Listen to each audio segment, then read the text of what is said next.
नमस्कार शेतकरी बांधवांनो, एम.टी. ऑल टीव्ही या यूट्यूब चॅनलवरती तुमचं स्वागत आहे। खरीप 2024 पीक विमा 25% अग्रिम अखेर वाटपाला सुरुवात। पात्र जिल्हे कोणते, पात्र तालुके कोणते, पात्र मंडळ कोणते, पात्र शेतकरी संख्या किती, संपूर्ण माहिती आता एकाच व्हिडिओमध्ये आपण पाहणार असून आपण कोणत्या जिल्ह्यातून हा व्हिडिओ पाहत आहात ते आम्हाला खाली कमेंट करा।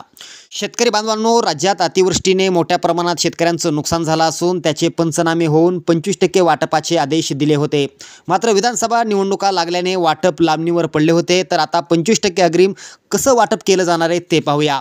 बघा, 25% वाटप अहिल्यानगरसाठी आहे। अकोला, अमरावती, छत्रपती संभाजीनगर, बीड, भंडारा, बुलढाणा, चंद्रपूर, धुळे, गडचिरोली, गोंदिया, हिंगोली, जळगाव, जालना, त्यानंतर कोल्हापूर, लातूर, नागपूर, नांदेड, नंदुरबार, नाशिक, धाराशिव, पालघर, परभणी, पुणे, रायगड, रत्नागिरी, सांगली, सातारा, सिंधुदुर्ग, सोलापूर, ठाणे, वर्धा, वाशिम, यवतमाळ या जिल्ह्यातील शेतकऱ्यांच्या खात्यावरती आपण जर बघितलं तर 25% अग्रिम या ठिकाणी जमा होणार आहे। पण शेतकऱ्यांचा नेहमीचा एक प्रश्न असतो की ही अग्रिम जो आहे तो नेमका कोणत्या तारखेला पडणार आहे, कोणत्या वेळेत पडणार आहे, तर ती सुद्धा माहिती आपण या जी आरनुसार सांगत आहोत।